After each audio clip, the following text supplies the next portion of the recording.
En arrivant, ils ne se sont même pas serré la main. Et dès la deuxième question du débat, la polémique du week-end entre en jeu. Nous l'avons vu violer les femmes en se basant sur leur apparence, en les classant de 1 à 10. Quand je vois Trump parler, je me dis que le populisme, c'est pas la défense du peuple, contrairement à ce que réclament toujours tous les populistes. C'est le mépris du peuple. Je ne suis pas fier de ce que j'ai dit, mais c'était quelque chose qui s'est passé. Si vous regardez Bill Clinton, et il s'est comporté beaucoup plus mal que moi. Quelques minutes avant ce deuxième débat, le milliardaire a donné une conférence de presse. Autour de lui, plusieurs femmes qui affirment avoir été violées par l'ancien président des États-Unis. Mr. Trump may have said some bad words. But Bill Clinton raped me and Hillary Clinton threatened me. I don't think there's any comparison. Quand j'entends de tels propos, ça me rappelle le conseil de mon ami Michelle Obama. Quand il frappe en dessous de la ceinture, il faut frapper au-dessus.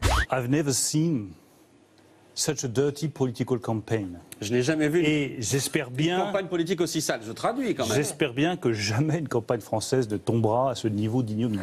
La question que vous n'aimez pas qu'on vous pose. Monsieur le maire, vous êtes le maire d'où? Quel est le petit surnom que vous donne votre épouse? Coquito. Combien de personnes, le regroupement familial par an? Le regroupement familial, c'est plusieurs centaines de milliers de personnes par an. C'est 12 000. Oui. Pas plusieurs centaines de milliers, c'est 12 000. Sur le mandat. Pour Canteloup, Trump, c'est le Morano en Santiago. Ça vous fait sourire ou ça vous agace? Je trouve ça... Est-ce que vous êtes plongé dans ce dossier? Vous en parlez sans savoir, sans connaître. C'est ce que nous reprochons aux responsables politiques. Le regroupement qu'ils ne familial. Savent pas. Est-ce que vous connaîtriez, moi, un petit artisan qui fabrique des gamelles en France? Parce que je pense que je vais en prendre une. L'avance du maire de Bordeaux est de 14 points sur son concurrent Nicolas Sarkozy. 42% d'intention de vote contre 28% pour l'ancien président. Au second tour, les chiffres montent même jusqu'à 62% pour Alain Juppé.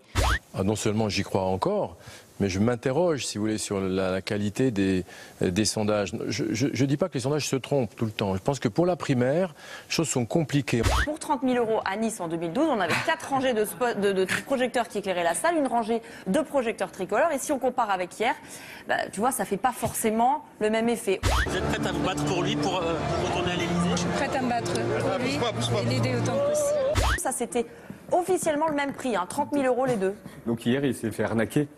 Je sais pas, faudrait lui demander. Et puis à l'UDER, on m'a pas désigné un ennemi tout fait, on ne m'a pas dit la vérité est une, et c'est nous qui l'avons. On m'a simplement dit que pour construire cette société de demain, il fallait l'effort de tous et la participation de tous. Voilà pourquoi je suis UDER.